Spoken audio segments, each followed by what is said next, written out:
नमस्कार. आज आपण लोणावळ्यामधील नारायणी धाम मंदिर बघणार आहोत. खूप प्रशस्त असं हे मंदिर आहे. तुम्ही लोणावळ्याला फिरायला गेला तर या नारायणी धाम मंदिरामध्ये अवश्य जा. तुम्हाला खूप प्रसन्न वाटेल. आम्ही इथनं गेटवरनं एंट्री केलेली आहे. तुम्हाला मंदिराच्या आतमध्ये पार्किंग भेटून जाईल, पण आम्ही इथे वीकेंडला आलो आहे, त्यामुळे इथे पार्किंग आतमध्ये भेटली नाही. बाहेरच इथं गाडी आम्हाला पार्क करायला लागलेली आहे. गाडी पार्क केल्यानंतर तुम्ही इथे बघू शकता मस्त भव्य असं हे श्री नारायणी धाम मंदिर आहे. एंट्री तुम्ही बघा, सुंदर असं मंदिर आहे व मंदिराच्या साईडला इथे मुलांसाठी खेळण्यासाठी झोके वगैरे आहे, छोटंसं गार्डन असं, त्यामुळे मुलंही खूप एन्जॉय करतात. ह्या मंदिरात दर्शन करून आल्यानंतर इथे मुलांनी थोड्या वेळ झोके वगैरे खेळले. तुम्ही इथे बघू शकता मोठं असं झोके भरपूर इथे आहेत लहान मुलांसाठी. आता एंट्रन्सनी तुम्ही बघा, इथे मस्त इथे कारंजे वगैरे आहे. आतमध्ये एंट्री केल्यानंतर छान इथे मस्त एंट्रन्स आहे. इथं मंदिरापाशी तुम्हाला अगदी प्रसन्न वाटेल मंदिरामध्ये एंट्री केल्यानंतर. आता इथे सध्या तरी हे कारंजे बंद आहे, नंतर आम्ही निघताना हे कारंजे चालू झालेले होते.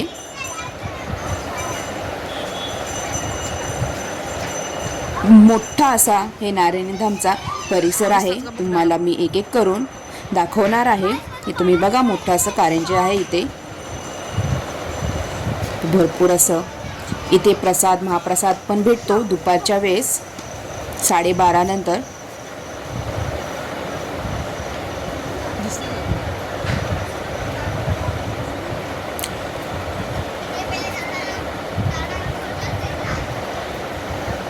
आम्ही संध्याकाळच्या वेळेस आलोय. गरमी म्हटल्यावर छान इथे वारं सुटले, थंड असं वातावरण होतं.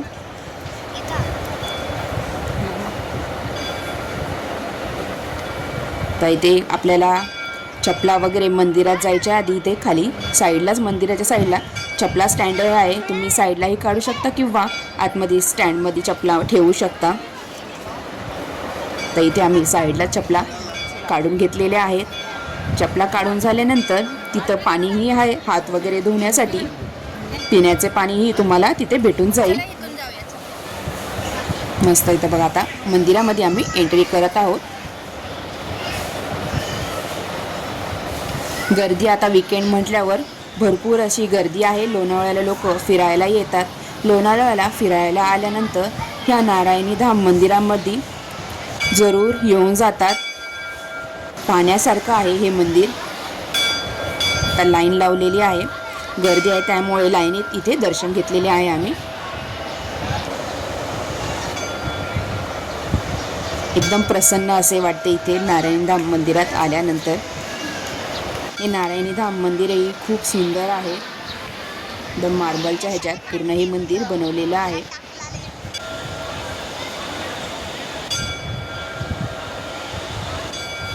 तर दर्शन वगैरे करून झाल्यानंतर आम्ही थोड्या वेळ इथं मंदिरातच बसलो आहे. आता निघताना ह्या मंदिराच्या बाहेर पडल्यानंतर साईडलाच तुम्ही डाव्या साईडला तुम्ही बघू शकता, इथे तुम्हाला पूजेचे वगैरे साहित्य भेटून जाईल. इथे दुकान आहे. तुम्हाला जे पूजेचं हवे असेल साहित्य ते सगळं इथं भेटतं. आणि इथे गौशालाही आहे. तर गाईंना तुम्ही चारा वगैरे खायला घालू शकता. त्यासाठी इथे कूपन घ्यायला लागतं. 50 रुपयाची एक प्लेट भेटते गाईसाठी तुम्ही चारा चारायला. तर इथे कूपन घेतल्यानंतर आम्हीही इथे गाईला हा चारा चारलेला आहे. मस्त ते लहान मुलांनीही थोडं थोडं करून सगळ्या गाईंना इथे चारा चारलेला आहे.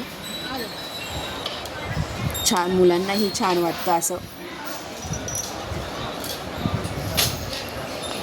आता इथे गौशालेमध्ये दान करून झाल्यानंतर मस्त आम्ही इथे थोड्या वेळ इथं फिरलेलो आहे. आता पूर्ण चारा इथे गाईंना चारून झाल्यानंतर तुम्ही इथं बघा, मोठं असं गौशाला आहे इथं.